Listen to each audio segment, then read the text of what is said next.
U 2010. godini obeležili smo važan jubilej, vek olimpizma u našoj zemlji. 23. februara Olimpijski pokret u Srbiji obeležio je 101. godinu postojanja. Bilo je to u hotelu Moskva, gde su 1910. godine general Svetomir Đukić i nekoliko srpskih oficira osnovali Srpski olimpijski klub. Ispred hotela strelci Zorana Arunović i Damir Mikec, naši prvi putnici za London 2012. podigli su olimpijsku zastavu na jarbol, a venac na spomen ploču položili su Vlade Divac, predsjednik Olimpijskog komiteta Srbije, i Michael Davenport, britanski ambasador u Beogradu. I drago mi da smo danas svi ovde da odamo počast svima koji su učestvovali u izgradnji sporta u Srbiji. Hvala. Gotovo 100 godina dugim bilateralnim sportskim odnosima smo prešli veliki put. Tako su u međuvremenu i Britanci ponešto naučili o košarci i rukometu.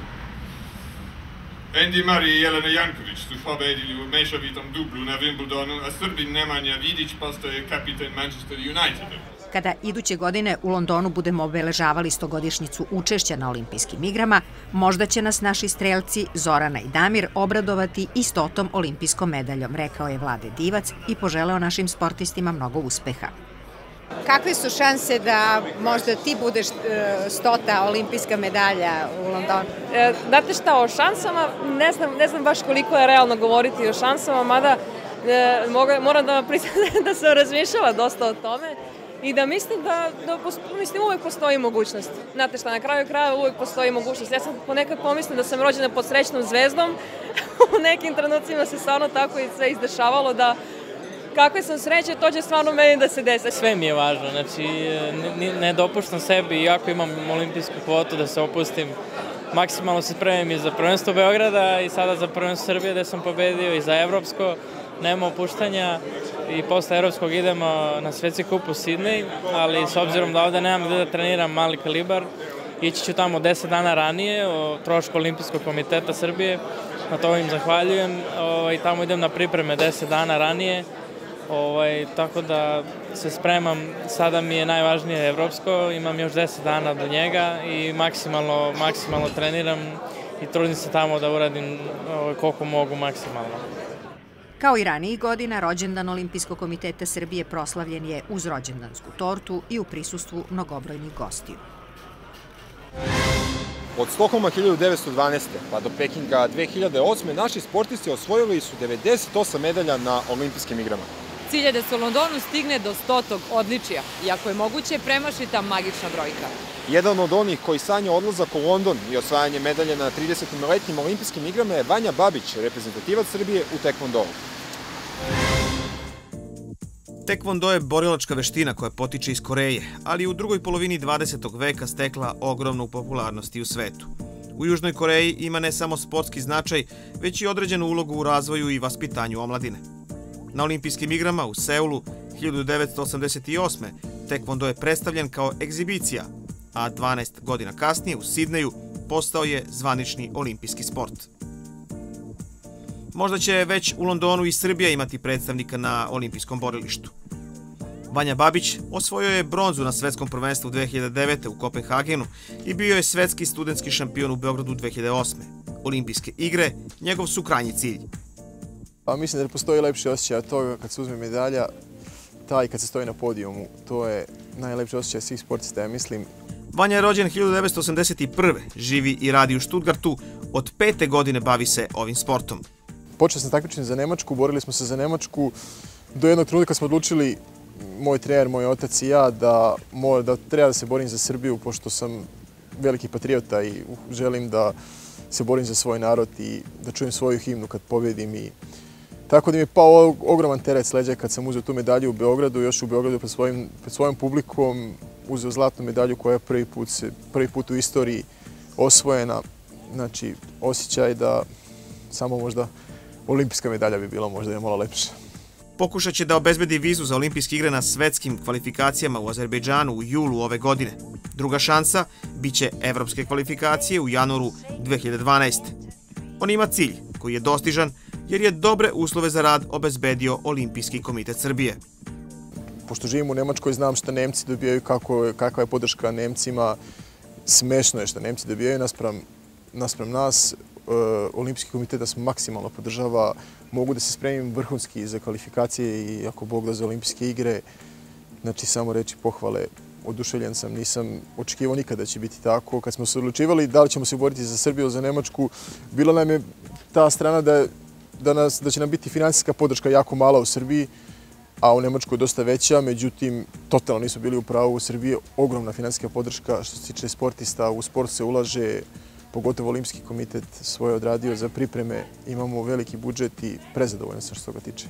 U našoj zemlji tekvondo ima sve veći broj polaznika, ali ljudi još uvek ne znaju mnogo o ovom sportu.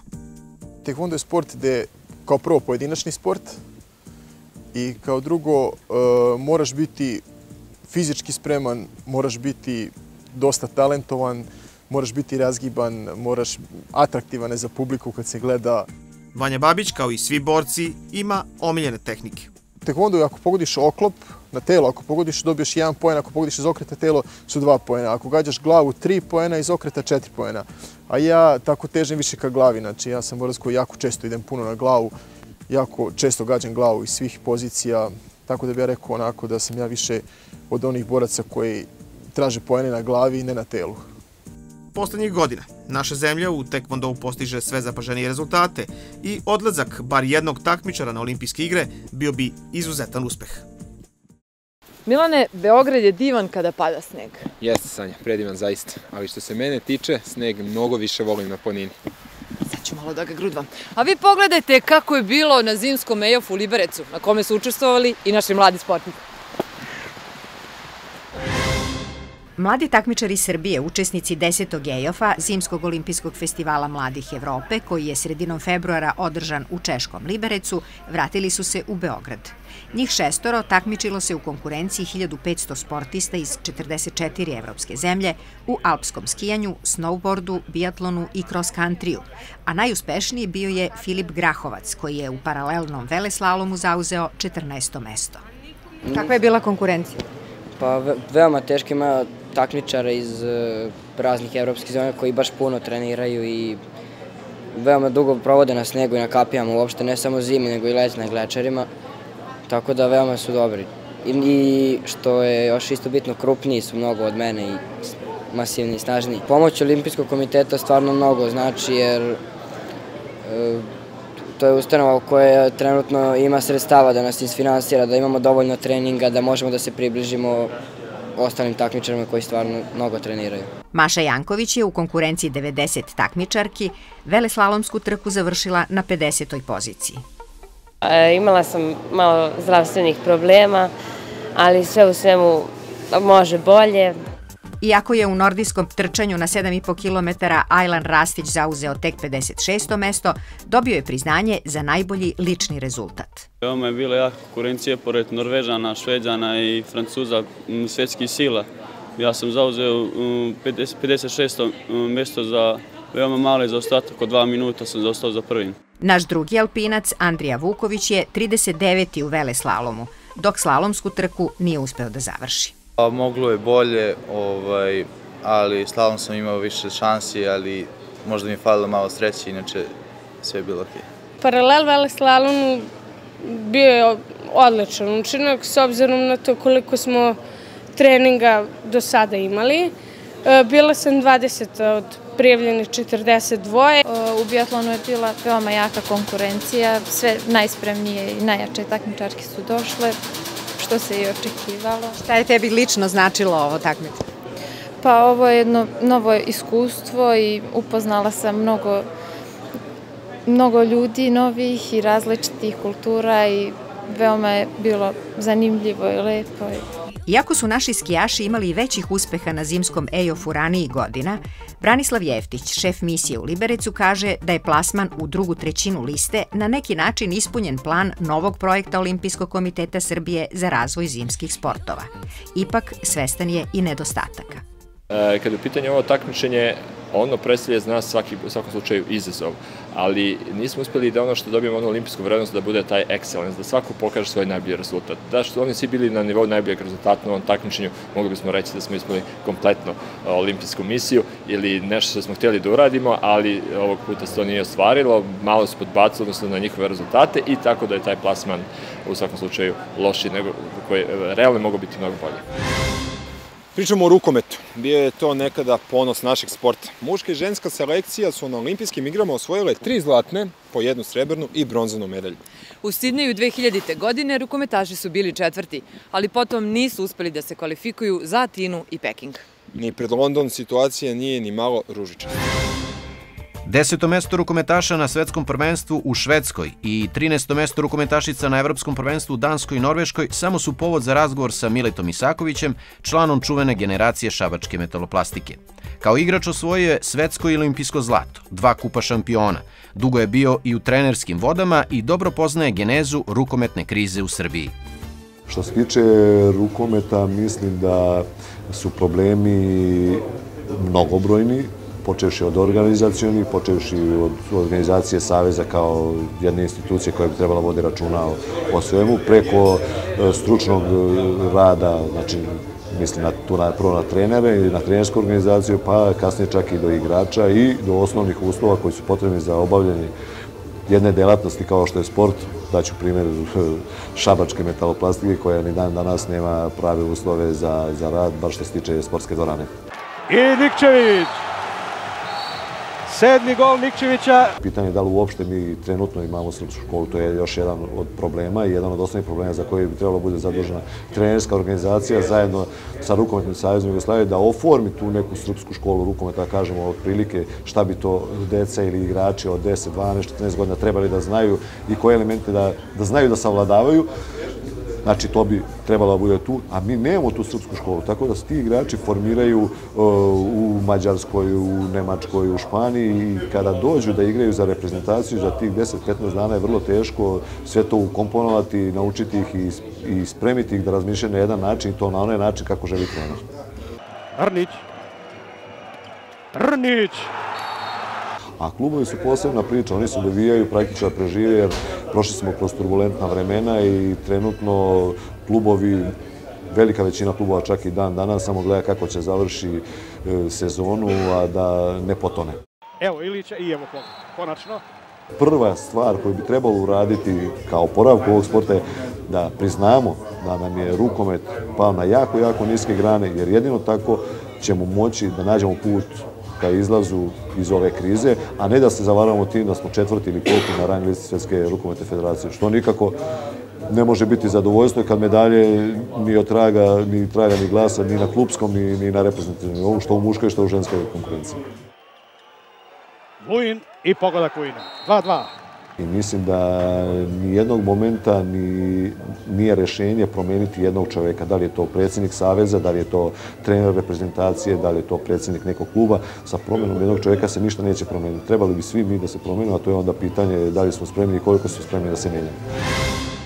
Sanja, šta radiš to? Evo, moj Milane, crtam nešto. A znaš zašto? Zašto? Pa ne znam da li si znao da olimpijski tim Srbije će prvi put u Londonu naredne godine imati svoju maskotu. Sanja, ne da sam znao, nego sam predlog poslao, a to isto možete i vi da učinite. Vaša idejna rješenja očekujemo da pošaljete do 11. marta na adresu Olimpijskog komiteta Srbije, generala Vasića broj 5 u Beogradu. Do 11. marta imam fore da nacrtam sve. Maskota olimpijskog tima Srbije biće promovisana u aprilu. Pravo učešća na konkursu imaju sva fizička i pravna lica koja pošalju idejno rešenje, originalno po koncepciji i obliku na visokom estetskom i likovnom nivou. Potrebno je da maskota simbolizuje nacionalnu snagu i duh olimpizma.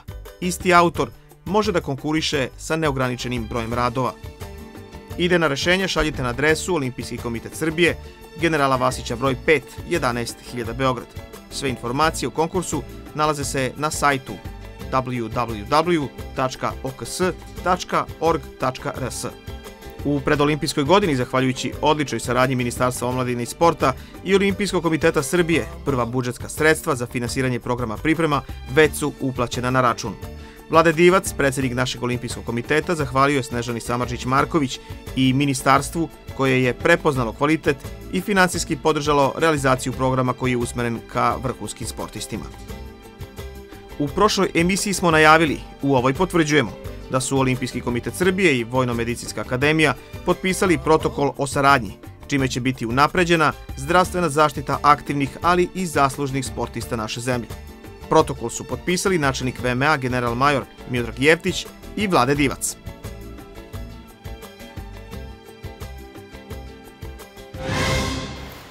Sanja, super je ova banjička šuma za rekreaciju po zimi i snegu, a? Meni odgovara. Dobro, a ti znaš naravno da Olimpijski komitet Srbije maksimalno podržava sportisti i vrhunske talente ka putu do uspeha. A posebna pažnja posvećuje se trenerima kako bi rad sa mladima, a i njihovi rezultati bili što bolji. Trčimo sad. Sinhrono plivanje nije komercijalno ili privlačno mnogima, ali sigurno je jedan od najlepših vodenih sportova, ulepšan epitetom umetnički i profilisan za sofisticiranu publiku. U Srbiji se poslednjih godina mnogo radi na poboljšanju takmičarskih rezultata, ali i edukaciji trenera. Baš u tom pravcu nedavno je održan 7-dnevni tehnički kurs. Kroz programe Olimpijske solidarnosti pokrovitelj je bio Olimpijski komitet Srbije, a tehničku realizaciju obezbedio je Fond sporta i olimpizma. Ovaj kurs se održava zahvaljujući finansijskoj podršci Olimpijskog komiteta Srbije iz programa Olimpijske solidarnosti i to će biti zaista izuzetna prilika za naše trenere da čuju međunarodne predavače i isto tako da usavrše svoja znanja. Tako da se nadam da će ovaj kurs zaista pomoći u njihovom daljem radu. Bilo je angažovano mnoštvo predavača, ali sa posebnom pažnjom 30 trenera slušalo je i upijalo znanje od engleskinje Jennifer Gray, člana FINA tehničkog komiteta sinhronog plivanja. Poslednjeg 7. dana polagan je i test, a evo šta Jennifer misli o našim mladim stručnjacima. Mislim da su dobri kao bilo gde na svetu. Potrebno je vreme da se razviju veštine. Nedostatak uslova predstavlja problem, ali kako se ti problemi budu rešavali, i standard će biti bolji.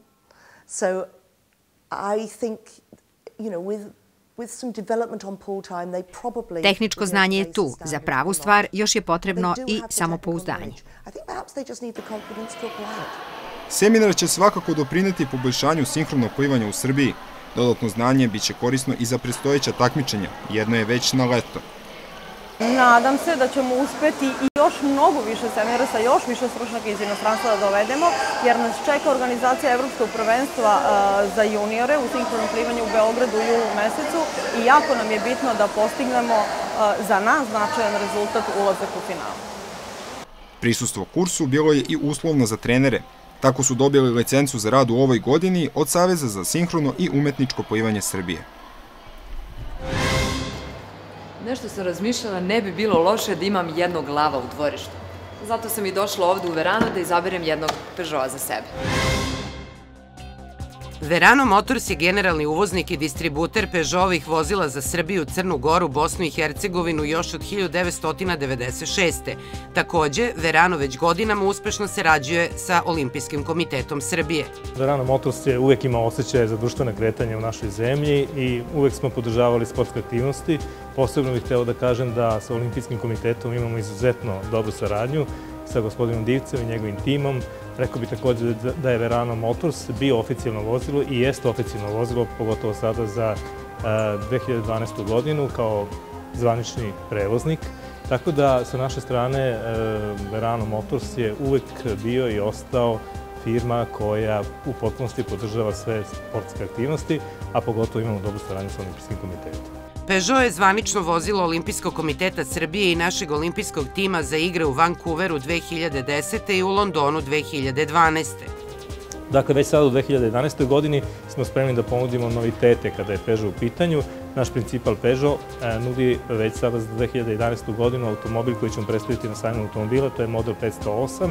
To je premium segment Peugeota, dakle jedan veliki, komforan, udoban menadžerski auto koji ćemo naravno ponuditi i među prvima Olimpijskom komitetu.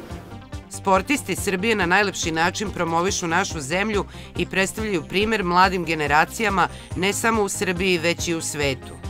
Na Verano su posebno utisak ostavili mladi sportisti koji reprezentuju vrhunski sport u Srbiji i izvan Srbije. To su pre svega Ana Ivanović, kao što znate, mi smo godinama sponsor gospođice Ivanović. Mislim da je ono uzor svim mladim generacijama, ali isto tako možemo da pomenemo i Novaka Đokovića koji beleži, pogotovo u posljednje vreme, izuzetne rezultate. Dakle, mi apsolutno podržavamo sve mlade sportiste, pogotovo vrhunske sportiste. Rekao bih također da imamo izvanrednu saradnju i sa Atletskim savezom Srbije. Sve u svemu zaista ne pravimo neku posebnu razliku, sve naše vrhunske i mlade sportiste podržavamo i u budući ćemo podržavati, obzirom da je naša kompanija, kao što sam rekao, ima poseban osjećaj za društvene kretanje u okviru.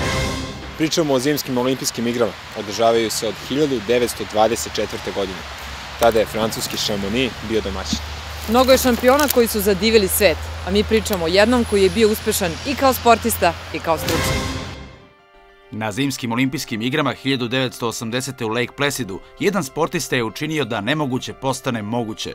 Za samo 9 dana Eric Heiden, 21-godišnji američki takmičar u brzom klizanju, osvojio je 5 zlatnih medalja u pojedinačnoj konkurenciji. To niko ni pre ni posle njega nije uspeo da uradi.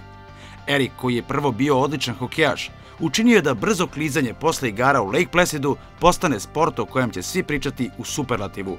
Pobedio je u trkama na 500, 1000, 1500 i 5000 metara. Za kraj, blistao je i na 10.000 metara, stigao do neverovatnog 5. trijumfa u vremenu novog svetskog rekorda.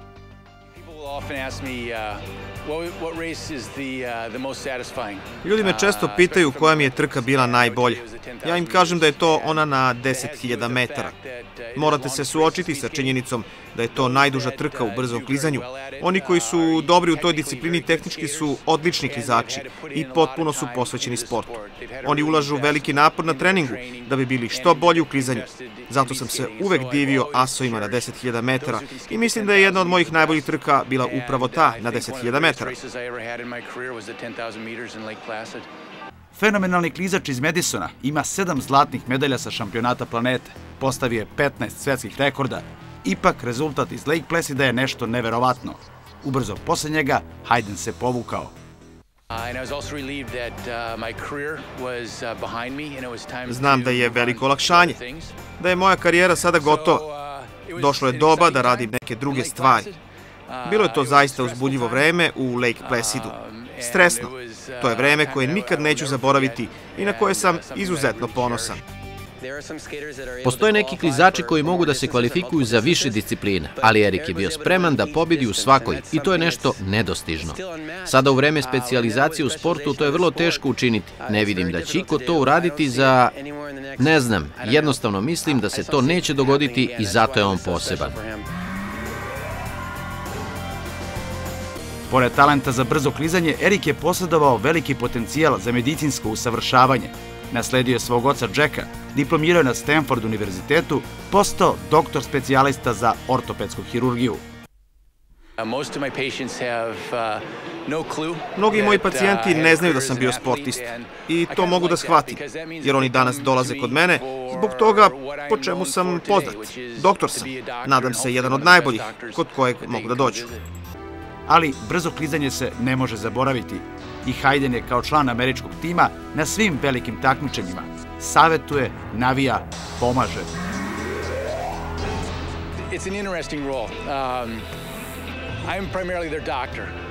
Ovo je interesantna uloga. Ja sam pre svega doktor, ali zbog iskustva koje posjedujem, vrlo često od mene traže i druge stvari. Moram biti pažljiv šta govorim. Lično pre svega klizačima. Imam iskustva iz prošlosti. Klonim se priča o treningu, jer odnos klizača i trenera je specifičan.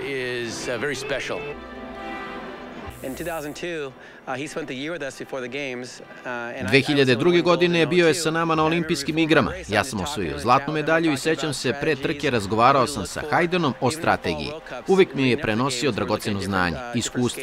Govorio razne stvari, šta se radi, kada se napada, preko primjera iz njegovih trka gde je pobeđivao. On je jedan od nas. Eric Heiden, primjer pravog velikog šampiona. Poseban, a tako jednostavan. Biti sportista to je sjajan život, ali morate da shvatite da je zabavno i ono što sada radim. Da budem u mogućnosti da pomognem ljudima. To je stvarno privilegija.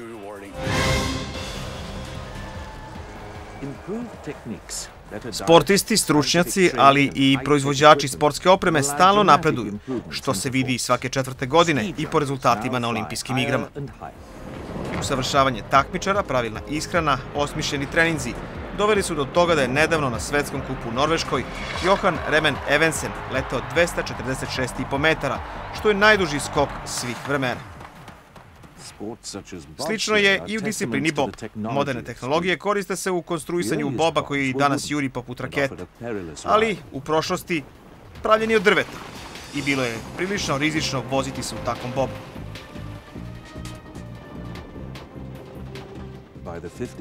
50. godina pojavio se čelični bob sa revolucionarnom aerodinamikom. Bio je sigurniji i jurio je oko 80 km na čas.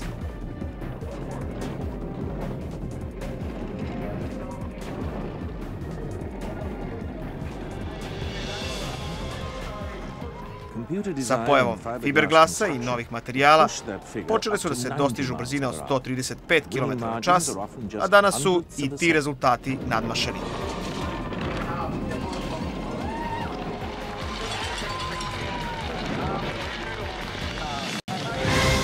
Srbija je uvek imala dobre rezultate u takozvanim letnjim sportovima. Posebno mesto zauzima košarka, kako zbog osvojenih brojnih medalja, tako i zbog vrhunskih asova koji su te medalje osvajali. Jedan od takvih asova bio je Žarko Varajić. Pričamo o njemu i o olimpijskim igrama u Montrealu, završit ćemo današnje druženje i vidimo se opet krajem marta. Žarko Varajić, iako rođeni Nikšićanin, kao košarkaš Zvezde je dodirnuo u Sarajevskoj Bosni i reprezentaciji, sa kojom je stigao 1976. i do olimpijskog srebra. No put do te medalje bio je obasut trnjem. Prve kvalifikacije su bile u maju mjesecu u Edinburgu u Škotskoj i mi smo slovili tamo kao apsolutni favoriti. Međutim, vratili smo se poraženi iz Edinburga i nismo prošli kroz te kvalifikacije, ali na našu veliku sreću bile su i dodatne kvalifikacije 15 dana prije olimpijskih igara u Hamiltonu, pored Toronta u Kanadi. I tamo smo odradili svoj dobar posao i kvalifikovali se za olimpijske igre. U Montrealu počela je pobedom protiv Portorika, pa porazom od Sjedinjenih Država. Do polufinala se moralo preko Italije. U utakmici protiv Italijana koja je odlučivala za to drugo mjesto, mi smo gubili 16 razlike na poluvremenu. To je onaj legendarni, čuveni koš za pamćenje koji je postigao Slavnić protiv Italijana u zadnjoj sekundi. Je Slavnić uspio da ubaci koš, da pogodi koš i da dobijemo tu utakmicu 1 razlike. Na krilima tog triumfa od 88-87 u polufinalu pali su i Rusi. Veliko finale, Sjedinjene Države, Jugoslavija, igrano je u atmosferi na kakvu naši igrači nisu navikli. Mi smo imali tada u našoj zemlji neke dvorane pod 7-8 hiljada gledalaca i odjednom dolazite u dvoranu za 20.000 gledalaca, što je bilo malo i za nas specifično u dijelu adaptacije i kompletnih uslova za igru. Ali ne mislim da je to presudilo.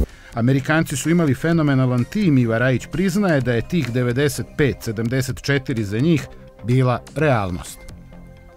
Mi smo bili bez bilo kakvih šansi da pobjedimo tu utakmicu, izgubili smo vrlo uverljivo 21 razlike, ali napravili jedan izuzetno dobar rezultat, ponovo bili u samom tom svetskom i evropskom vrhu sa aspekta osvajanja tih medalja i nastavili jedan put koji je bio već trasiran skoro 20 godina do tada sa sjajnim rezultatima košarkaške reprezentacije Jugoslavije. Bilo je još medalja, i to zlatnih, na evropskim šampionatima, a sa Bosnom 79. i pehar Kupa šampiona kada je Varajić u finalu protiv Varezea dao 45 koševa. Ipak olimpijske igre ostaju zauvek poseban doživljaj. Za svakog sportistu je nekako neka nagrada da se nađe na jednom mjestu kako je olimpijsko selo gdje je 10.000 najboljih sportista sa planete u svim sportskim olimpijskim disciplinama. Sama ta činjenica te čini malo onako ponosnim i sretnim da si i ti u tom društvu tih nekih velikana planetarnih. Žarko Varajić, naš velikan košarkaški, zauvek.